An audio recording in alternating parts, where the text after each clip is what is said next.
Welcome to the Mighty Trigon, the smallest fighting surface in combat sports, where 90% of our fights end with a knockout. Featuring the biggest roster in the sport, we showcase the best bare knuckle action from around the globe. This is BKB, Bare Knuckle Boxing. Hello and welcome, Bare Knuckle Boxing, coming for the first time to Northwest England. BKB 43 right here in Bolton, the House of the Wanderers, tonight at the Hideout Arena, where the crowd is definitely not hiding. Everybody's showing up with excitement and anticipation for all the action that's coming to us right away. Our main event has two hard-hitting, fast-talking fighters, undefeated and highly recognized around the globe. Harry Gigliotti, our super lightweight champion, puts his belt on the line against Kallum Skhane, the skull crusher from Wales. In our co-main event, we have Scott McHugh and Liam Howell going for a good position in the super welterweight division. This bout is coming up. But now the lights are down, the fighters are already in the Trigon, and the crowd is ready. For the action, let's go straight to Big Mo. Good evening, ladies and gentlemen. We welcome our viewers from around the world, and we welcome all of you here in Bolton, England, ladies and gentlemen. As BKB 43, the smallest surface in combat sports, the Mighty Trigon, has ventured across the ocean back here to the United Kingdom. Tonight, we have a World Championship main event in the super lightweight division. But before we get to that, we open with the opening bout on our main card. 5 3-minute rounds in the welterweight division. Our referee in charge when the bell rings is Ian John Lewis. Let's meet the fighters. First, fighting out of the blue corner, wearing the black trunks with red trim, he stands 5 feet 10 inches tall. He weighed in at 147.7 pounds. Tonight, he makes his bare knuckle debut, fighting out of Aberdare, South Wales. Ladies and gentlemen, Joe Morgan! And now his opponent, standing across the Trigon, fighting out of the red corner, wearing the blue trunks with white trim. He stands 5 feet 1 inch tall. He weighed in at 150 pounds. He enters the Trigon tonight with a professional bare knuckle record of 6 victories, opposite 4 defeats and 1 draw. And he fights out of Nottingham, England, introducing Reece Too Sharp Murray!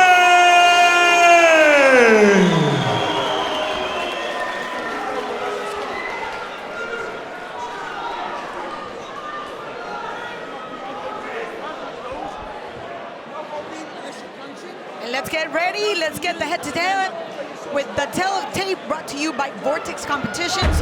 Quickly, Reece Murray, only 32 years old, but he says he's too sharp to be handled. Whereas Joe Morgan, with 23 years of age, he wants to make sure he takes the win tonight. Yeah, 72-inch reach. It's a couple inches reach advantage from Morgan. Let's see if he's able to take advantage of it. That was quick. Into that clinch, and it's too sharp. Using that right hand into the rib cage.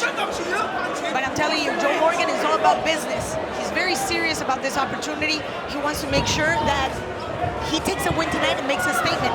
He wants this fight to be in a phone booth. That might not be the best plan. Yeah, based on the way Reece was sounding yesterday in the fighter meeting, you know, he was looking for a good toss-up as well.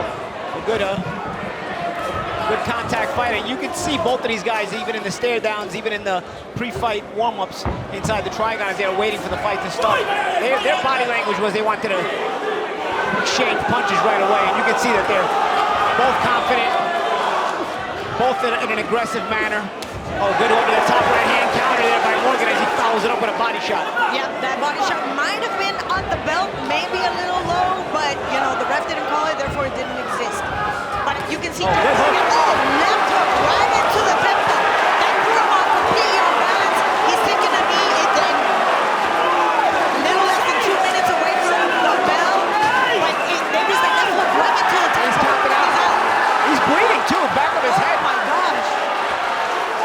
Ladies and gentlemen, Referee Ian John Lewis calls a stop to this contest at 1 minute, 13 seconds of the very first round, declaring your winner by knockout, Joe Morgan.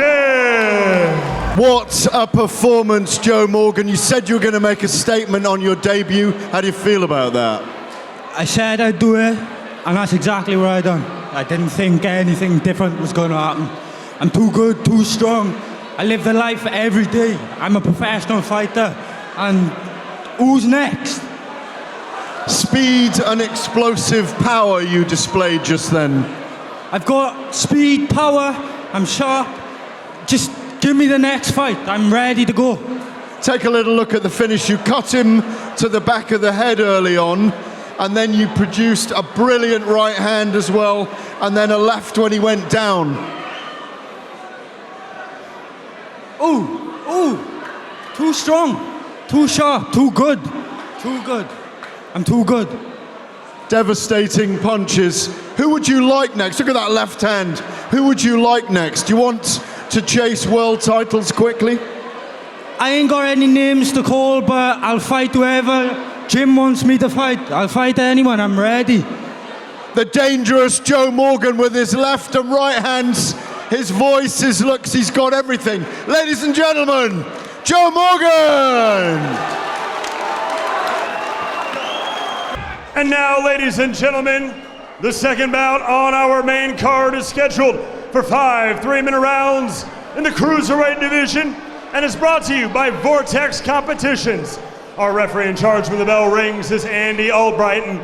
Let's meet the fighters. First, fighting out of the blue corner, wearing the black trunks with red and white trim. He stands 5 feet, 11 inches tall. He weighed in at 180.6 pounds. Tonight, he enters the Trigon with an undefeated record of 1 victory, opposite no defeats, and he fights out of Canterbury, England, introducing the underdog from Kent, Braidie, Harkett. And now his opponent, standing across the Trigon, fighting out of the red corner, wearing the blue trunks with white trim. He stands 6 feet tall. He weighed in at 183 pounds. He holds an even bare knuckle record of 2 victories, opposite 2 defeats. And he fights out of Cleckheaton, England, introducing Alex Killer Wilson. Alex Wilson trying to find himself back in the winner aisle. Harkett trying to be the roadblock to that. Final instructions in the middle of the mighty Trigon.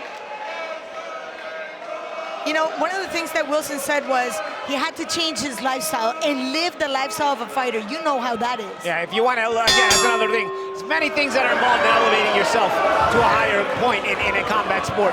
Living the life is one of them. But also for Harkett, on Harkett's part, it's having a consistent trainer. Yeah. And my question to you is, when you call yourself the underdog, doesn't that set up your mentality already in a losing position? Well, you know, I think sometimes it can motivate you. You know, maybe Harkett has a mindset to always consider himself not having a chance, so that it motivates him to continue to try harder and never underestimate an opponent. That, you know, it can be to your advantage. It depends on the results you're getting here. But it's the Killer Wilson that's using that jab, going straight into Harkett's face. Nice jab there by Harkett, though. Yeah. He showed no respect. Harkett used to coming into the Trigon or any combat surface as the underdog, so much so that he decided to use that as his nickname. The shot there by Wilson. That was amazing. But Harkett knows what it is to get up.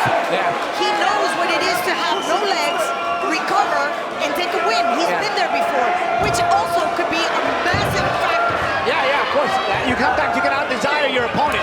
If you won't go away that easily, sometimes it can put your opponent over the top hip toss. Wow. Yes. That was a bit of a judo throw there. That was. I'd say it was nice, but it's just not in the wrong sport. Yep. called it, and the referee's calling his attention. Lucky he didn't lose a point there. That was on purpose. Nice jab there again by Harkett. There was intention behind that. Harkett a little bit too wide. In shots. Now just trying to hold on to dear life, using that clinch, but it's Wilson the one that's connecting that right into the rib cage. Harkett is just coming under that guard, trying to go to the bottom. Okay, they're breathing hard, both of them, mouth open, very, very bad. That's what I mean about Harkett. Is the kind of guy, he kind of hangs around. You know, you beat him up, you get advantage in the fight, but he doesn't go away. And if Harkett can somehow start to push the pressure a little bit on Wilson and make Wilson fight more than he wants to, even though Wilson is winning, it could start to affect him. Right now, though, Wilson doing a good job leading very well. Down goes Harkett again. Yes. Now Harkett's not out. Harkett goes down like he's out, but then he gets up. Let's see. Let's see if he's gonna beat this count. Let's see, and he gets up, and there's a little bit of a knot right next to his eye, on his left eye. Whoa, he's pushing the ref, like, let me fight. Again, this is where he needs a trainer to sort of work on the posture and the technique. Wilson, you see, he slips short. He keeps his balance when he throws punches, and he's able to throw punches in combination. You can see Wilson is better trained. Yes, of course, there's more technique. He's a little sounder. Yeah, Harkett is trying to basically win fights on having more desire, out harding the opponent. Now, Harkett is taking everything. This is the third time he goes down in this first round, and I don't know, that was a strong right that landed right into Harkett's face. And you can see there's no legs underneath him. No legs. He wants to fight, and he gets out. He gets through the round. You know, by hanging around, he can make Wilson question himself, but he's got to at least land some shots. Because right now, Wilson, even though Harkett's landing around, Wilson's treating him like a punching bag. Yeah. And there's a lot of basic fundamental mistakes. Like he leans forward when he throws that jab. The chin is up. I like the movement, the head movement, but it's too wild. Oh, that's a tackle. That's a slip. Yeah, but after a tackle. So he's saying the corner's wet. The problem is it's its own corner. Well, because his corner doesn't know what they're doing. These are not fight people. They don't know the fight business. And that jab. Wilson is just throwing that, and he's taking his time. He now understands that Harkett is not going down, so I might as well just, first round is a huge advantage for him, so I'm going to take my time. There's no rush. Yeah, Wilson, again, see the combinations. Wilson able to throw combinations. His balance is better. When Harkett throws punches, he can't usually throw more than 1 or 2 or 3 maximum at a time. Well, you can see that the weight distribution is even on both legs, whereas Harkett is just leaning forward. Falls forward, yeah. Yeah. He doesn't have legs. He's done.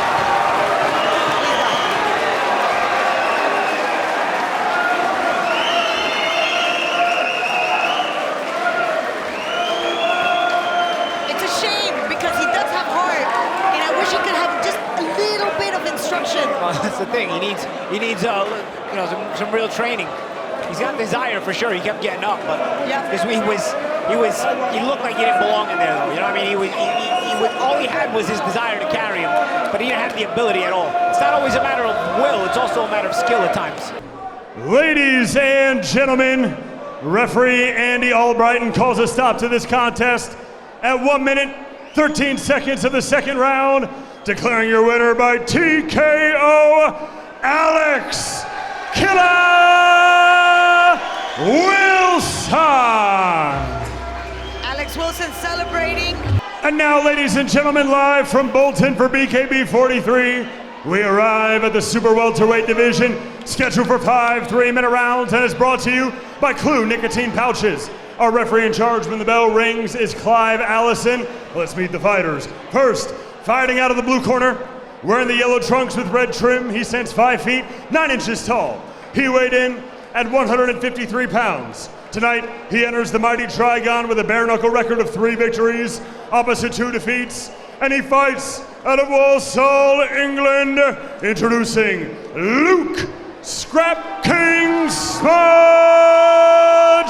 Smith. And now his opponent, standing across the Trigon, fighting out of the red corner, wearing the purple trunks with gold trim, he stands 5 feet, 5 inches tall. He weighed in at 151.5 pounds. He enters the Trigon tonight with a professional bare-knuckle record of 6 victories, opposite 6 defeats, and he fights out of Selston, Nottingham, England, introducing Aaron the Baron McCallum.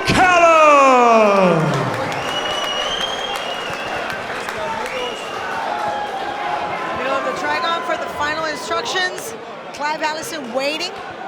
I gotta tell you, when you have somebody like Michael Connelly coming from that heritage, the Connelly heritage, and Dan Patmore in your corner, that should give you a little extra Motivation. yeah. And confidence, confidence too. Confidence. We're talking about scrapping Smudge Smith. 2-2-2. Both right-handers with a different stances. You see Smith with the lead hand out, and McCallum with the tight guard close to the head.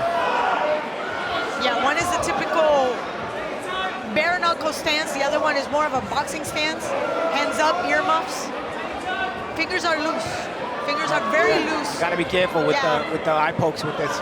McCallum, that worries me. And you break your hands quickly. But it establishes range though in that way. You see, that's one way to close range though, as McCallum does with the double jab there. Double jab, and then I see an overhand left coming, or an overhand right, I should say. I think that's just, he's got it ready. I like the fact that Smith is just, that circular motion, that constant, it does not allow your opponent to be able to sit in your punches. Oof. A lot of respect though, I see a lot of respect. Yeah, because both guys see that the other one is solid in their stance, balanced, and is able to throw at any given moment. So they're not trying to take chances. They're trying to basically put each other out of position, but right now neither guy's breaking position too badly. No, and in that clinch, they were both utilizing that spot, going for the soft sides. The level of alertness on both ends, and it's now McCallum. Yeah, McCallum be the aggressor, a little bit more the aggressor. Yeah, he's closing the gap a little faster, and just, well, he has to, because he's the shorter guy. Yeah, Smith getting a warning for hitting on the break there. He tried to sneak one in underneath. That's the advantage of having a big guy as your referee. Oh yeah, the big guy Clive saw it and gave him a warning for it. He said when you break, is break. McCallum taking advantage, really closing the gap, starting the action, and that really fills the eyes of the judges, even though they go into the clinch, and they're both using that to just go to the body. Who takes a win there? So when you have that type of contact, who's at the advantage? Well, when you I think that was just a neutralizing clinch. Neither guy really, I think the clinch came from Smith, and I think he just wanted to neutralize McCallum from working on the inside. McCallum has a shorter arms, he may have the advantage on the inside. But right now, McCallum, even on the outside, has been more aggressive. Agreed. And I think his body language is more aggressive, and I think he's probably slightly winning the round, although nothing huge has been landed. Good little matador move there by Smith, but again, I think Smith has to get his offense going if he's going to impress the judges. Definitely, the timing of the fight has been handled by McCallum, establishing his ring generalship. And it's funny, he goes with that jab and that overhand right. I told you that overhand right was going, and then it's Smith just holding on to the clinch. There's actually a tight glove over McCallum.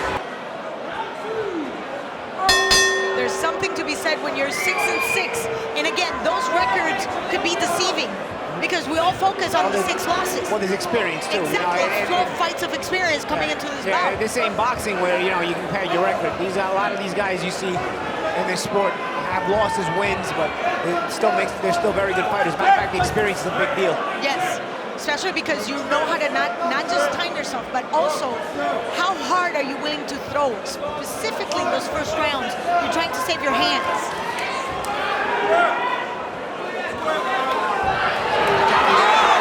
Taking advantage of that tight ground and going for Smith's face. Smith trying to keep that triangle, but it's not coming in. He's going right behind it. He's got a nice tight plum. He worked in some shots there. Some of them got blocked, but with an uppercut underneath, I got in. And also just the action, just the aggression, again, looks good for the judges on the part of McCallum. You know, very smart move by Smith, trying to use that triangle to protect him.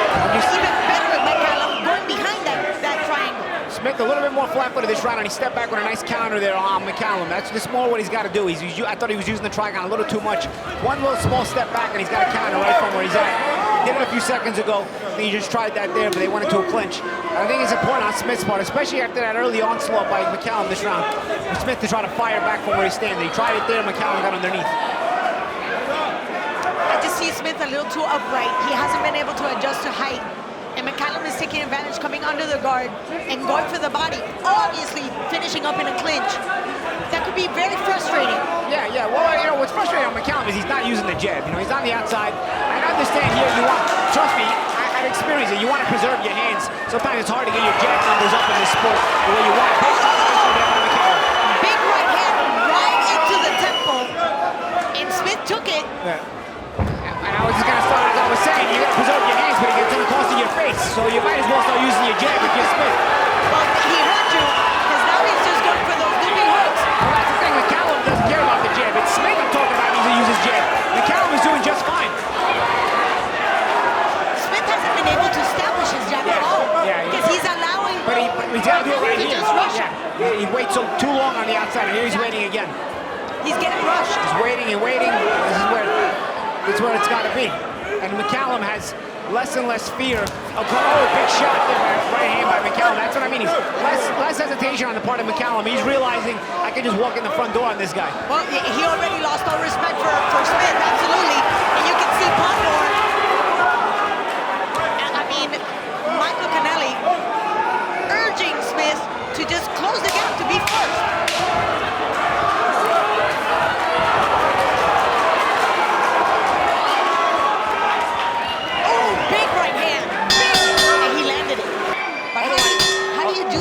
Somebody who's absolutely relentless in the flurries, and it's just a barrage of punches just coming at you. You use your jab so he doesn't close the distance. And unfortunately, he's even the taller guy with the longer reach, and he's not using it. Yeah, exactly. Ooh, swinging for the fences, but I gotta tell you that had all the bad intentions in the world. And now again with the left. So I like the fact that he's not even relying on the jab. He is willing to put his chin right there in front to be able to come from the sides. Well, that's like McCallum is not going to be the technical guy. You can see he's small, he barrels in, but he knows his mentality. He knows the mentality he wants to have. He wants to have that barreling in mentality, bully you, and he knows his ticket to victory. With Smith, on the other hand, I'm not sure he knows his ticket to victory. I'm not sure he understands it. And he's still trying to figure it out. And I'm sure in the corner they've told him some instructions, but he fights in a very negative style. And I think McCallum is in his head at this point. McCallum is being first consistently. And I heard Michael Canelli was going crazy. And you know what? We just missed a left hook that went right into McCallum's ribcage, and McCallum did not budge. So how frustrating is that when you're throwing your best punch and there's absolutely no reaction? Yeah, you got to go in combination. Yeah, one punch is not going to cut it. And you see he's hesitating. Using the jab, it lands. It just look at now he's waiting. He's looking to aim that shot. Now he's looking for a haymaker without really cutting. He's not closing the gap. And he's allowing... He's got to be careful. Smith has to be careful. He's got to keep his knees bent like that when he's at mid-range like that. Just standing around with his hands out of position. He's got to be careful there. Big hook by McCallum. McCallum is just barging in, like you said. Not a big hook. Even McCallum sees it. Head down, and just coming like a helicopter right into Smith's area. He closes the gap, nullifies whatever weapon Smith has. I can see a level of frustration in Smith's face. Look at that. It's a straight jab, and he just leaves it hanging. It's a nice stiff stick, but he just leaves it there. He doesn't bring it back. There's no 1-2. That's been a jab. Nice entrance there by McCallum. Using that 1-2 and then following the combination. And again, Smith, all he can do is hold. And now we're in the third round, and the rhythm on McCallum has just lowered just a tad bit. He's slowed down just a tad bit, but he's being very efficient. He's saving energy. He's picking his spots.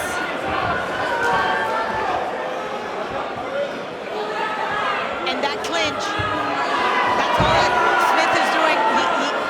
The hesitation is clear. He doesn't even know where to go. He's waiting for McCallum to close the gap and just hold on to the clinch. Yeah. That's it. Very negative spot. so he just pulled back.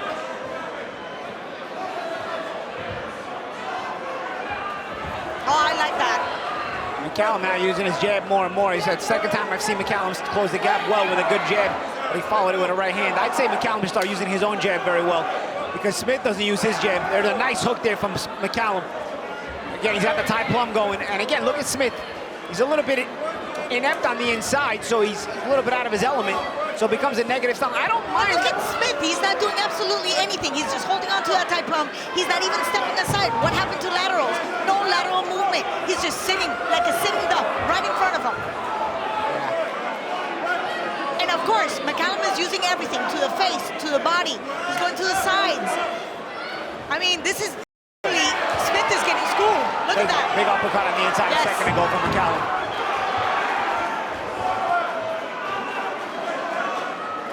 Nice left hand, and now uppercut with the right.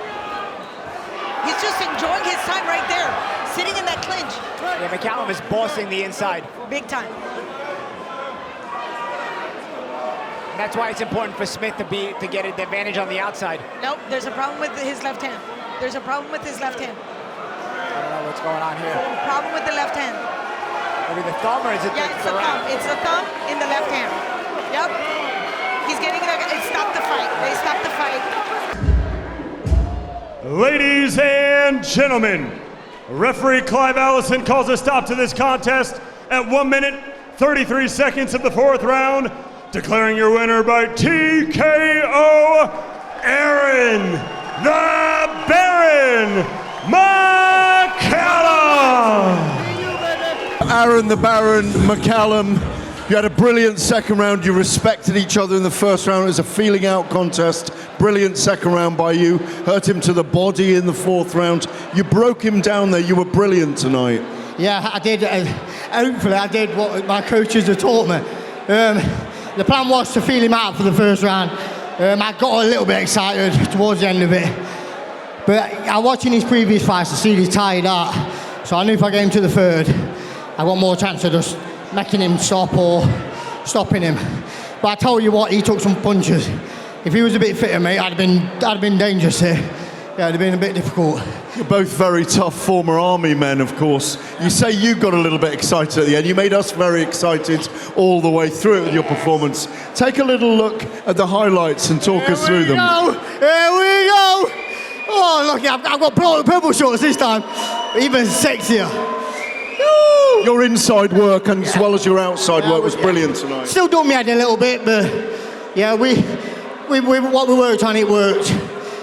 Bless Joe and Russell, I'm telling you. We did it! Right. Lovely little chopping left hooks. Yeah.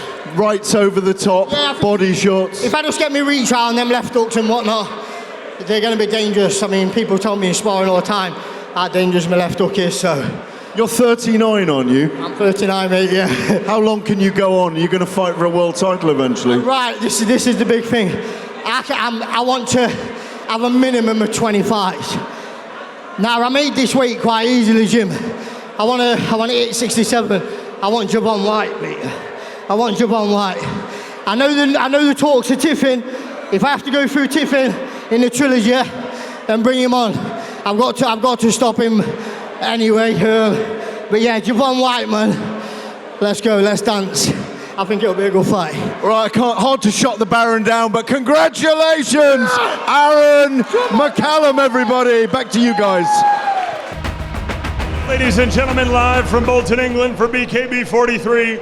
This bout is scheduled for 5 3-minute rounds in the welterweight division and is brought to you by Clue Nicotine Pouches. Our referee in charge when the bell rings is Andy Albrighton. Let's meet the fighters. First, firing out of the blue corner, wearing the white trunks with green and gold trim, he stands 5 feet 9 inches tall.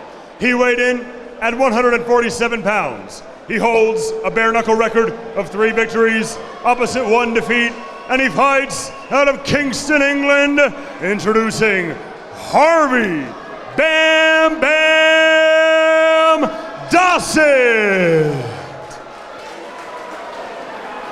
And now his opponent, standing across the trigon, fighting out of the red corner, wearing the black trunks with red trim, he stands 5 feet 7 inches tall. He weighed in at 148 pounds. Tonight, he enters the mighty Trigon with a perfect, undefeated professional bare knuckle record of 4 victories, opposite no defeats, and he fights out of Harlow, England, introducing Dan the Man Gittens! Take the centre, take control. Pace yourself, take the centre.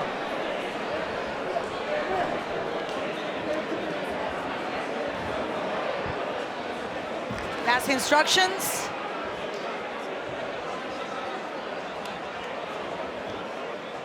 And we're set to go. And it's quickly that Gittens going at it.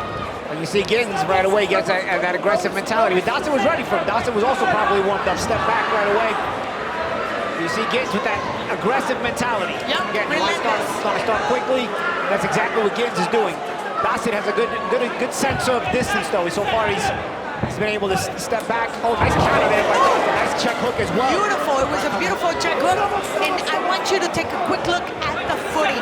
You know, we're dealing with a southpaw right now, and I like what Dossett is doing. That front leg is going in the outside. Very well positioned in order to close the gap and be a little bit more agile. And now it's Gittens in the clinch.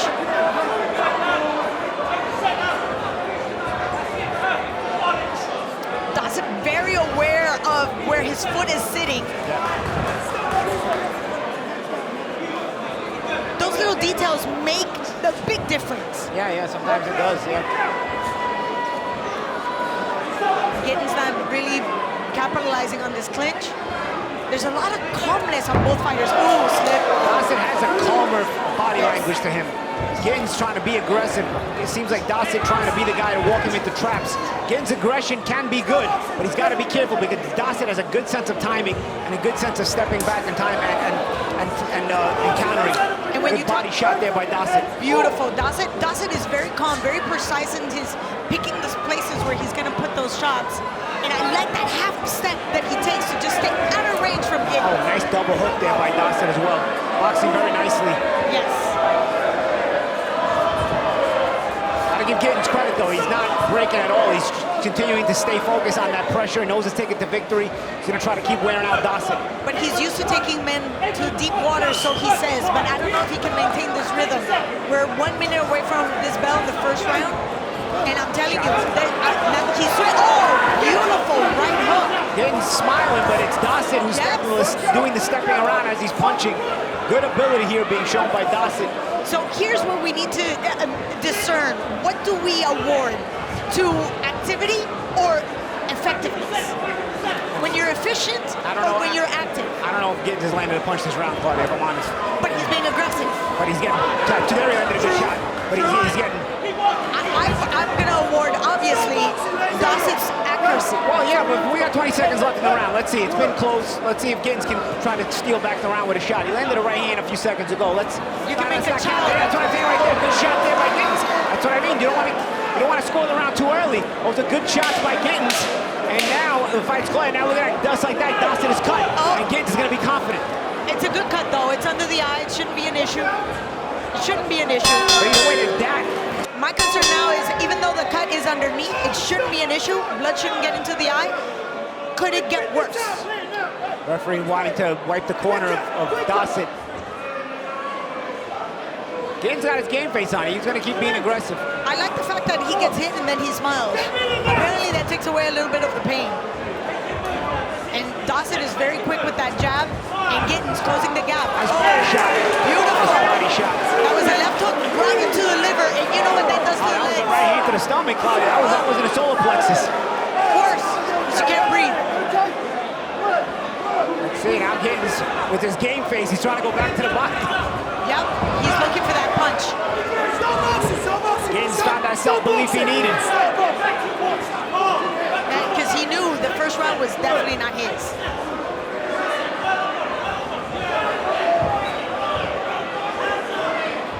Ooh, uppercut. And Dossett is giving it right back at him. I mean, Gittens is really, really trying to just close the gap, going to the body. Again, another body shot. Gittens' body shots making a difference here. He might not be able to get up. We're an 8. He's not getting up. He's done. Wow! Talk about turn of events! Ladies and gentlemen, referee Andy Albrighton calls a stop to this contest at 1 minute, 8 seconds of the second round, declaring your winner by knockout and still undefeated, Dan the Man Gittens! Dan Gittens, just wait here with me a minute. Still undefeated, 5-0, brilliant body shot. You said you'd bring pressure and aggression against a young technical fighter. You did exactly what you said you were going to do. Yep, no fucking about, mate. So I'm going to come in here and smash everyone. Title shot next. No one's stopping me, I'm telling you. It was a brilliant body shot that sorted him out. Let's take a little look at the highlights. Brilliant punch to the solar plexus that doubled him up. You put a lot of pressure on there with the punches early on. There's that solar plexus punch. Yeah, it's a nice shot. I'm happy with that. That's all I've got to say. That's all you got to say, you're happy with that. Take a look at this again. You hit him again to the body, but you are so powerful, you're so tenacious. You talk about a title shot. Are you ready? I'm fucking born ready. Let's go. Who wants it? I'll fight anyone. Dan Gittens looks like he'll fight anyone, and he will fight anyone. Congratulations, mate. Brilliant victory. Thank you, brother. I appreciate that. And now, ladies and gentlemen, as we progress towards our World Championship main event, we first stop in the Cruiserweight division, scheduled for 5 3-minute rounds, brought to you by Vortex Competitions. Let's meet the fighters. First, fighting out of the blue corner, wearing the red, white, and green trunks, he stands 6 feet, 1 inch tall. He weighed in at 181.8 pounds. He holds a professional bare knuckle record of 4 victories, opposite 2 defeats, and he fights out of Novi Zamki, Slovakia, introducing Roberto Koky. And now his opponent, standing across the trigon, fighting out of the red corner, wearing the black trunks, he stands 6 feet, 1 inch tall. He weighed in at 184 pounds. Tonight, he enters the mighty trigon with a professional bare knuckle record of 5 victories, opposite 2 defeats. And he fights out of Wigan, England, introducing Dan One Shot McGraffin. One Shot McGraffin looking for vindication after 2 years. A loss against LT Nelson, then an injury to his knee, actually ankle. And now back in the mighty trigon. Robert Koky used to take in fights last minute. I want to talk to you about his torso, Koky. It's long torso, short legs. And I used to talk to Manny Pacquiao. He said that is the ideal physiognomy of a fighter because short legs means stability. Yeah. Wild there by Koky. And McGraffin being wild too, one for another. Now Koky going under the guard, and it's McGraffin just holding on to the tight pump, but it's Koky the one that's being aggressive. And now there's already a cut on the left eye, under the left eye of McGraffin. Is that under or is it over? Under, over. Either way, he's down. He's down under now. And he gets a count. That's not a slip, it's a knockdown. 6, 7, 8. The cut is under the left eye, but it already has a knot. There's already a knot under the eye. This fight might be over. You might not be able to see. Calling the doc. Referee calling time. Koky off to a good start so far with that aggressive. That was fast. Talk about establishing ring generalship. That is. What's the doctor saying? I think he's saying. If he can't see, we're done.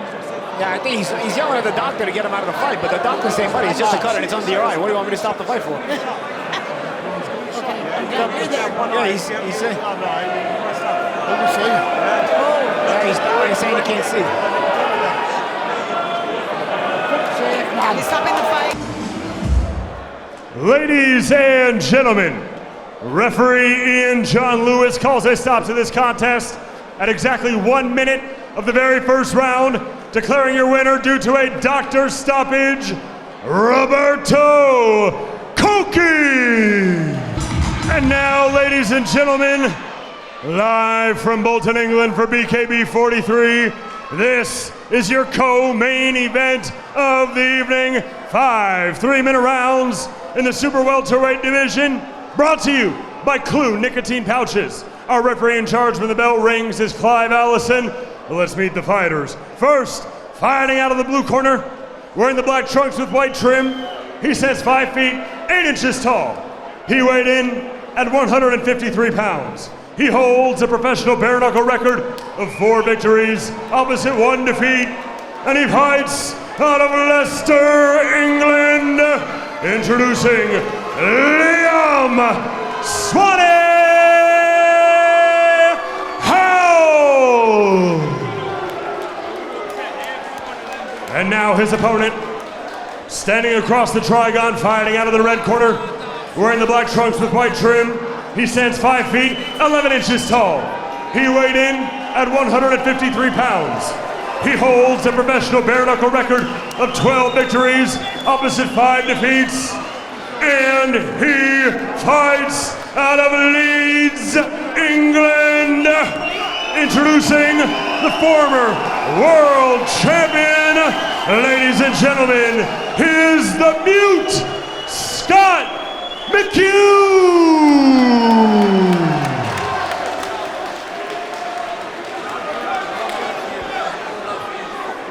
Scott McHugh with a lot of support here in Bolton.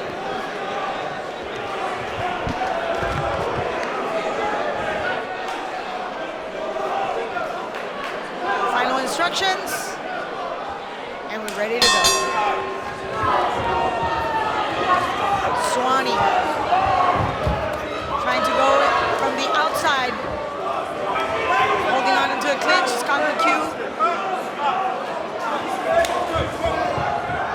You know, the paper says that Scott McHugh is a few inches taller, 3 inches taller than Howell, but I don't see that. Do you see that? Nah, in the clinches I do see that. Now I can see it. You know, there's a height there. You can see it there now. Okay, you're right. Scott McHugh just trying to... That's the same counter that Liam Reece dropped McHugh with over the top right hand. McHugh has to be careful throwing out those lazy jabs. He's still hurting for that. He lost against Liam Reece. Yeah, He wants a rematch. Reece actually knocked him out with that counter right hand, right over the top of a lazy jab. McHugh has to be careful there. He's got a lot of experience. He's got to be careful with those lazy jabs he leaves out there hanging sometimes. And Howell was waiting for it. Well, we've seen that in several occasions from Scott McHugh. Now he comes back and is dishing it. Right here about McHugh. He gets up and he fights. You do not put him away that easily, even if you get him down. No, and not tonight. Not tonight. Oh, not any night. I've seen McHugh go down and get him constantly. Remember with Des Green, even though he lost, Yes, he don't he got up 6, 7 times. Oh my gosh, yes. Yeah, you will not get rid of McHugh easily. And Des hit him hard every time. You saw Howell try to get that right hand over the top of the jab again. Yeah, well, he's got it ready constantly. It's right here. It's right here at his hip, ready to launch. If you're McHugh, you probably want to feint with the jab now, try to draw that shot out of Howell a little early, and that way he can't land it, and maybe you can make him pay for it. Or he's really comfortable fighting in the short and be able to smother Howell like he's doing right now. Well, remember, McHugh has a lot of experience, so even though he's just gone down, you can see what he's trying to do now. He's trying to walk down Howell, trying to take the confidence away from the guy and the opponent. Well, the confidence has already gone low because if you already connected him with that overhand right and he went down, got up again, and has him cornered, then that means I have no power to put this guy down.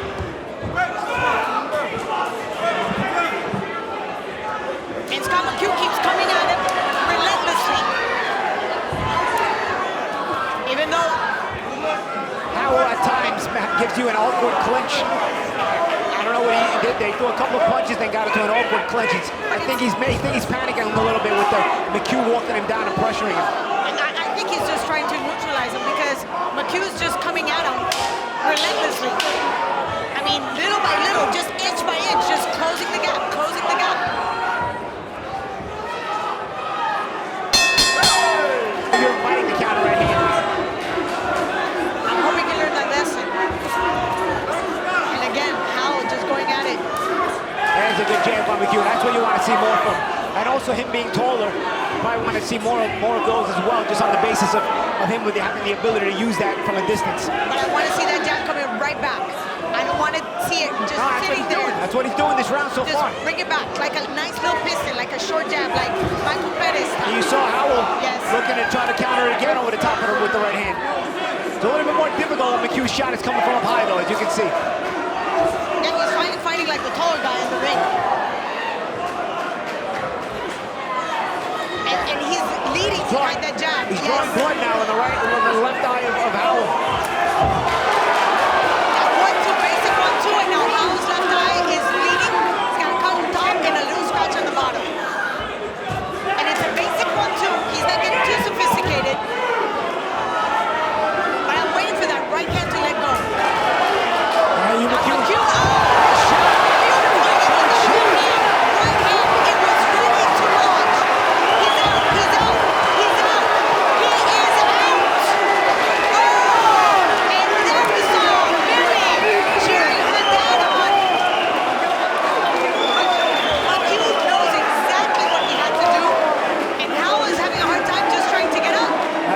shot.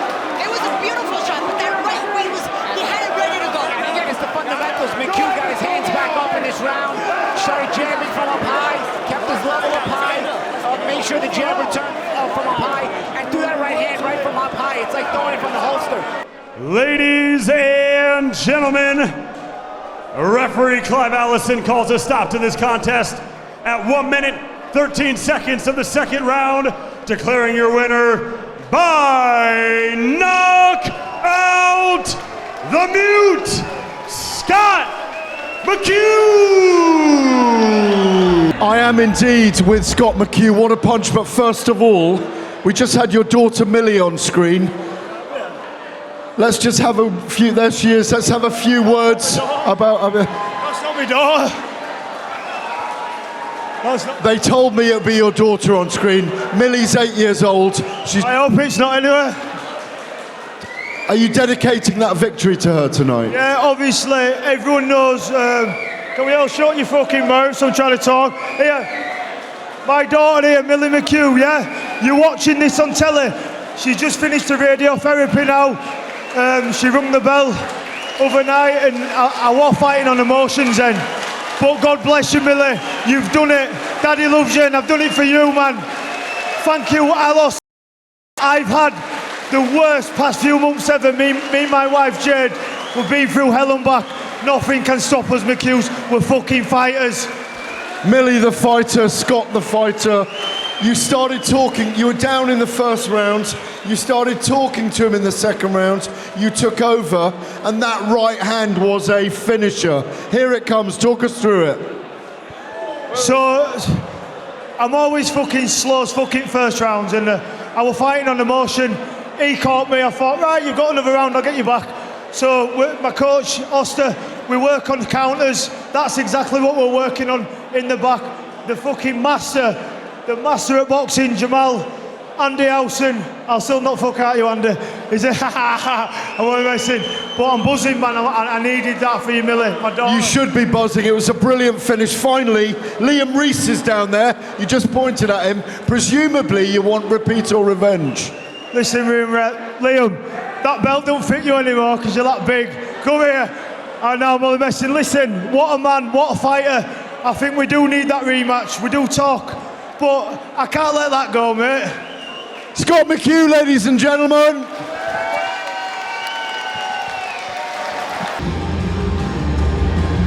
And now, ladies and gentlemen, live from Bolton, England, for BKB 43, this is your World Championship main event of the evening, 6 3-minute rounds for the BKB Super Lightweight Championship of the World.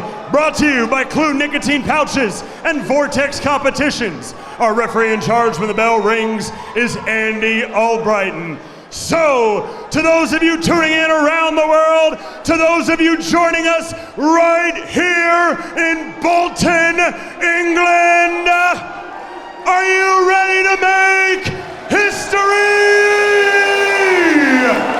Let's meet the fighters. First, the challenger, fighting out of the blue corner, wearing the black trunks with red and white trim. He stands 5 feet, 8 inches tall. He weighed in at 139.7 pounds.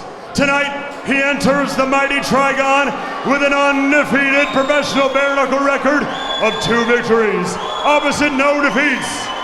And he fights out of Brangwynfrey, Wales. Ladies and gentlemen, introducing Kallum Skull Crusher Skhane!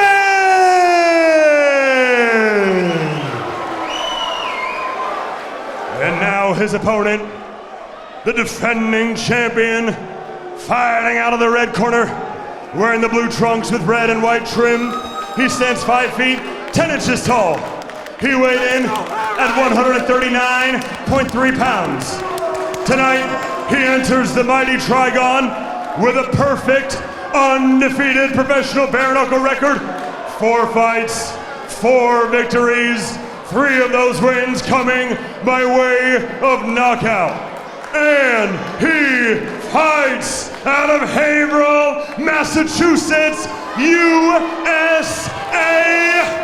Ladies and gentlemen, he is the current, the reigning, the defending BKB Super Lightweight Champion of the World, and he is the Hitman, Harry Gigliotti.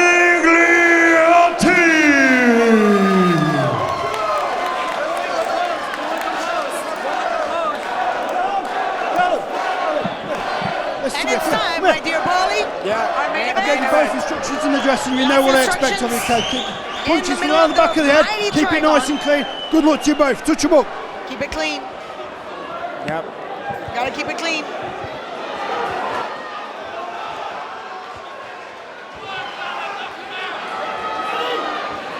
There's a lot of people supporting Skhane. Gigliotti quickly with that jab. Skhane just waiting. A lot of twitching. Yeah, both of these guys with that speed and also with that boxing background. Nice double jab there by Skhane.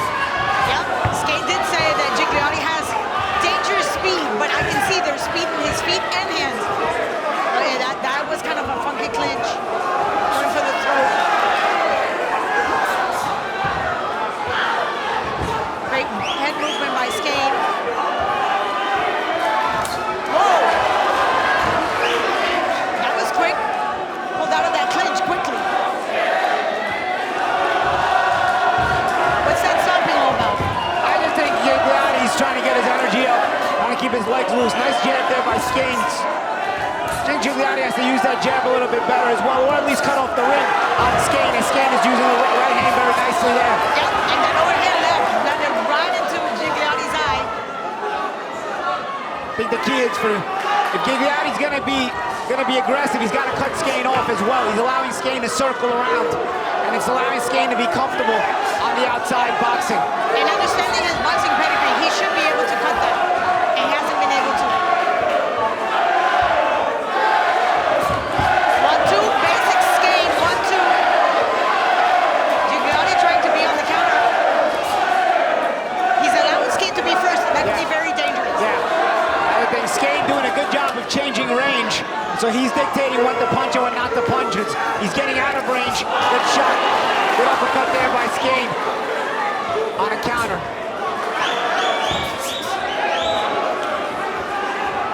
I think Gigliotti's better off feinting, maybe changing looks a little bit, as Skhane is kind of disrupting his rhythm by being in and out very smoothly.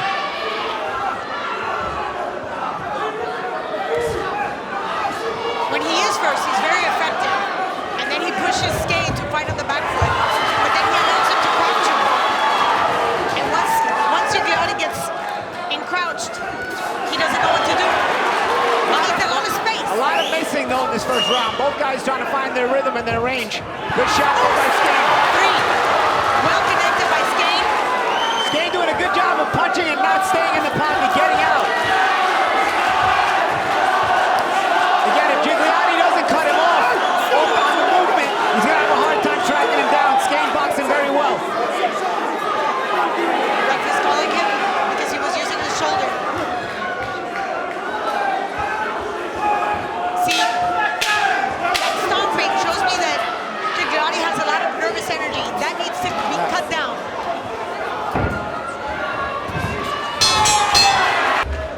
On Skhane's left, under his eye. Yeah, in a round where Skhane looked like he did a better boxing. Yes, he did. He's the one that came out with blood drawn. Let's see in the second round how it evolves. I just see there's a lot of nervous energy in Gigliotti that perhaps is holding him back. There's hesitation. Gigliotti just got his second warning for the shoulder bar. He's got to be careful in those clinches. He's getting frustrated because he can't track down Skhane. But he's got to cut off the trigon. He's got to cut off the ring. He hasn't been able to do that, and he's got more experience in this trigon.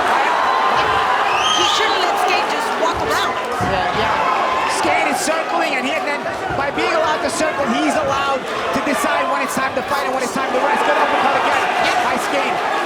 And tying up. That establishes the rhythm of the fight and the ring generalship, because now Gigliotti is only reacting to whatever Skhane is doing. But again, it comes down to Gigliotti cutting off the ring. He's got to cut off the trigon. You know what? I got to call attention to Skhane's footwork.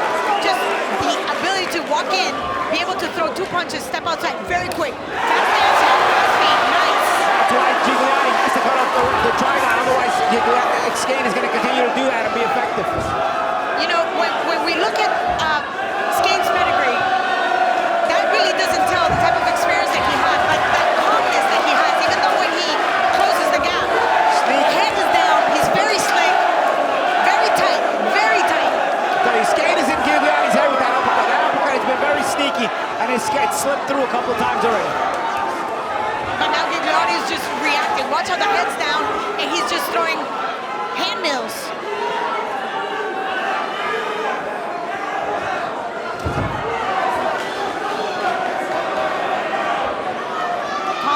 He's got to calm down. I'm pretty sure that his corner, Nick Peralta, that has been around forever, he's called him on it. Gigliotti looking for a big shot. He's got to let his hands go. Yes, Skhane doing a great job of changing the target, changing levels very nicely, changing the trajectory of his shots. In midair. Now there's blood in Gigliotti's knuckles. Because look at the nose. Yeah, Gigliotti landed a good shot there, and that could change the time of the fight there. Well, it's about time. Gigliotti has landed a big shot there. You get Skhane's eyes closed. This is bare knuckle fighting, guys. A guy who had the advantage, now all of a sudden, we've seen it. Taking damage, and now does Gigliotti have the ability to change the momentum of this fight? Now he sees the damage. He just did, because now Skhane has to stay behind, because that nose is bleeding, and you can tell his mouth is open. There's a lot of blood going down that throat. It's not just his nose, his left eye is also closing. Well, but that's not in the first round. So you can see how the pendulum is swaying to Gigliotti's advantage.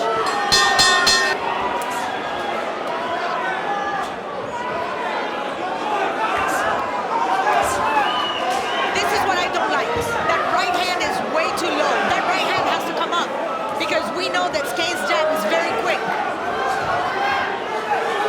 So he could get caught in a counter. See, the uppercut.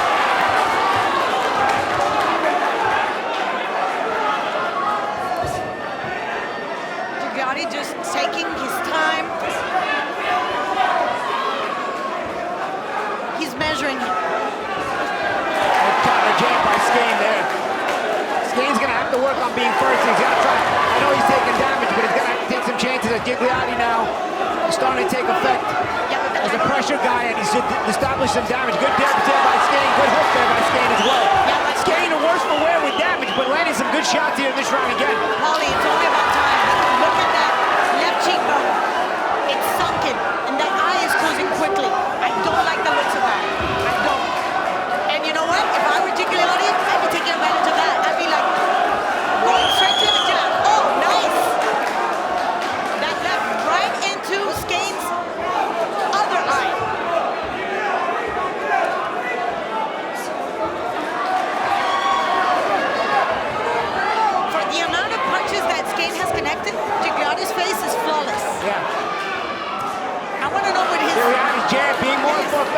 He's finding Skhane more and more with that jab. Good jab there by Skhane.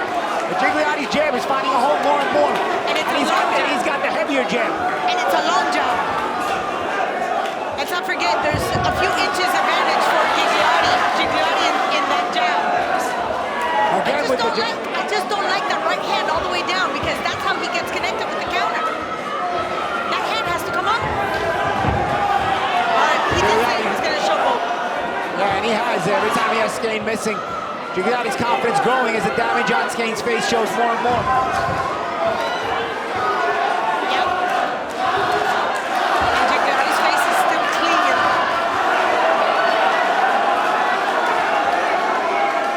Now it's both eyes that are swelling, both cheekbones. Good body shot there by Gigliotti. Right into the solar plexus. That left is going in, yes. He hurt him there with the body shot. You see Skhane getting away, trying to look for a break. Yep. Gigliotti. That left is going right into the solar plexus. And here Gigliotti known for his body punching. And he's taking the count. I don't like the way that cheekbone looks. It's that left cheekbone.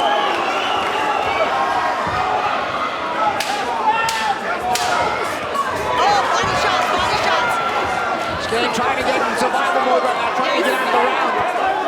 Do what he can. Big round here for Gigliotti. Yes. So yeah, Gigliotti's grandfather at home, happy with what he's seeing, I'm sure. I'm pretty sure he's celebrating big time. Not over yet, but Gigliotti has definitely changed the momentum of the fight. Paulie, how does Gigliotti maintain his hands? I'm telling you, I don't like that left cheekbone. It's sunken in. That eye is closing. Doctor sees it's okay. Okay. What do I know? I just get to talk about it. Oh, good jab. But that, look, nice stiff jabs right there, and he's just going for that. And that's the thing. As Skhane is breaking down, his reflexes start to slow, and that quick jab of Gigliotti now is starting to land more and more effectively, and that will only do more and more damage to Skhaine's face. Also, the body punching of Gigliotti has also been effective. Again, connecting that right into the solar plexus. The bread basket is taking some serious punishment, but Skhane is moving. I mean, if this guy feels pain, I can't see it. Skhane again with that sneak uppercut, sets up on the toe there. Gigliotti counters with a good uppercut though. Yeah, and again, an uppercut, left uppercut, going into the body. Gigliotti refuses to be stopped. His momentous pressure. Skhane is trying to fight him off, but Gigliotti continues to stay in front of him, pressing. Remember, these are two hard-hitting fighters, loud Good talking. jab there by Skhane. Both undefeated. One always got to go tonight, and they're both being for it. Gigliotti is not folding, and Skhane is taking all the punishment because the tide turned in the second round. Remember, this is a 6-rounder. This is a title fight. I think Gigliotti is also taking way too long. He just, it was very successful when he was going for the 1-2. Now he's just leaving that jab right in front of him. Yeah, but he's walking Skhane down. Skhane is boxing well this round, but Gigliotti keeps continuing that mental and physical pressure. Will Skhane break again? Good jab to the body there by Gigliotti. The crowd trying to spur Skhane on. But Gigliotti just seems more hurtful when he does land. This round, Skhane has seemed to get back on his boxing horse well. Misses a hook there. There's still another minute left though. Gigliotti sought to target the body once again. Yep, and Gigliotti every time he connects. Good shot there by Skhane. Skhane, uppercut! Uppercut! Shot Right again. into the body. The bread basket, that was coming. The punishment he was taking in that area was amazing. And he was taking it. I was like, oh my goodness! 4th round knockout for Henry Gigliotti, who defends his title here in the West End. I'm the fucking champion! I'm the fucking king! Ladies and gentlemen, another round of applause for these two main event competitors tonight. Referee Andy Albrighton calls a stop to this contest at 2 minutes, 22 seconds of the 4th round, declaring your winner by knockout and still the BKB Super Lightweight Champion of the World, Harry the Hitman, Gigliotti. Harry, what an amazing fight, first of all. That was elite level bare knuckle fighting of the highest order. Hey, everybody, how the fuck was that? You all like that? Yeah, baby! USA, baby! 4th of July! I'm the fucking super lightweight world champion, baby! I was going to say, how does it feel? You've answered that for me, obviously. The adrenaline is coursing through you right now. Difficult first round. Very difficult. Kallum, Skhane, a hell of an opponent, hell of a warrior. I knew this was going to be nothing short of that. All week I was shaking in my fucking boots about it, just because I knew it was going to be a tough matchup. But I never doubt myself. I always stay content. Even though you saw that dark side of me last night, there's always a light side of the dark side of the moon. I shine. I always shine. That's who I am. I'm Harry the Hitman Gigliotti. And if you don't know it, well, now you fucking do. You talk about being the hitman there. Take a little look at the big screen here, because that body shot in the third round was extraordinary. Yeah, I mean, it's what I train every day to do. I mean, I'm from right outside of Lowell, Haverhill, Massachusetts. Lawrence, I want to give a shout out to Lawtown Boxing, my coach Nick. I mean, we do this all day, every day. I mean, I've been hurting people in the body all camp.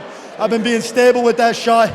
I've been working with a ton of hell of opponents, from Golden Glove champions all the way to, you know, local New England champions to world contenders. And now I'm a world champion for the third time in a row. That's a three-peat, baby. It's such a subtle left, almost hook, uppercut into the body, isn't it? I was feinting to shoot that 90, so he thought I was going to dip that way. Shifted back to that right side motion and dipped and saw that beautiful solar plex open up, and that was it. When you started to break him up and saw that the left eye was going, I think you broke his nose, you scented blood, didn't you? I just knew it was the beginning of the end. I could see him huffing and puffing. He was biting all my bait. I didn't really have to over-adjust and over-commit. I just stayed outside the pocket, and like I said, my jab's my bread and butter. Hey, and if I want to go to the body and fight dirty, I can fight dirty too. That's what I do. You've got an incredible chin as well. You took some of his biggest punches there in those rounds tonight. I can take anyone's punches. I'm the greatest of all time, baby. The greatest of all time. What would you like to do next? Do you want to get back in there soon? I mean, there's Carlo Guerra at the welterweight contender. I could beat him, or I could go down to 135, Julio or Jared Grant. It doesn't really matter. I'm coming for everybody. This is my game, baby. It is your game. You are brilliant at it. Ladies and gentlemen, Harry the Hitman Gigliotti. Well done, brother.